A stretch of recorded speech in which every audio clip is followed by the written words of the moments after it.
출입기자의 코로나19 확진 판정으로 어제 오후부터 부분 폐쇄된 국회가 다시 문을 열었습니다. 다만 역학조사와 선별검사 결과를 고려해서 오전으로 예정됐던 본회의는 오후로 미뤄졌습니다.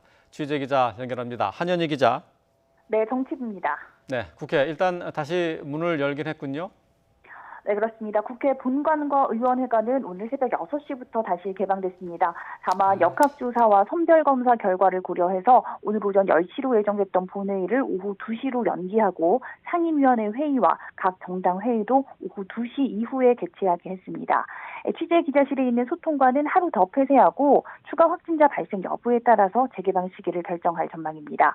이에 따라 애초 오늘 예정됐던 일정들도 조금씩 미뤄졌는데요. 과학기술정보방송통신위원회, 국방위원회, 국토교통위원회 등 상임위 전체 회의는 본회의 산회 직후에 열리게 됐고 예산결산특별위원회, 결산소위원회도 애초 오전 11시로 예정됐지만 오후 3시로 연기됐습니다. 또 오후 2시로 계획됐던 민주당 코로나19 국난극복위원회 첫 회의도 오후 3시로 미뤄졌습니다. 의사 일정의 본격 재가동을 알리는 오후 2시 본회의에서는 국민의힘 주호영 원내대표가 교섭단체 대표 연설을 합니다.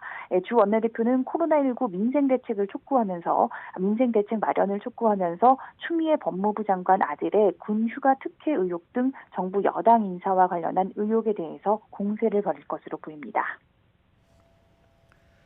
2차 재난지원금 지급 범위를 놓고 논란이 많은데요. 일단 업종별로 지급하는 쪽으로 방향을 잡고 있다고요. 네, 그렇습니다. 애초 민주당과 정부는 업체별로 매출과 소득이 얼마나 줄었는지를 따져서 지급 대상을 선정한다는 계획이었습니다. 코로나 사태가 지난 2월부터 지속된 만큼 관련 자료가 다 갖춰졌다는 게 민주당 설명이었는데요. 하지만 이 추석 전까지 시간이 얼마 남지 않은 상태에서 추산에 시간이 오래 걸려서 이 업종별로 일괄 지급하는 쪽으로 방향을 바꿨습니다.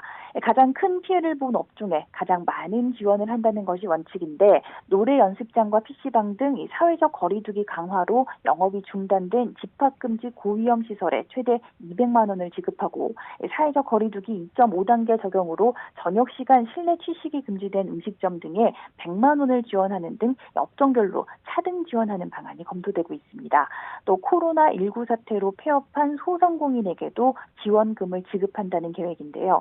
이에 대해 청와대 김상조 정책실장은 오늘 아침 라디오에 출연해서 2차 지원금은 대부분 신고나 소득증명 필요 없이 바로 지급하는 것이 목표라고 설명했습니다.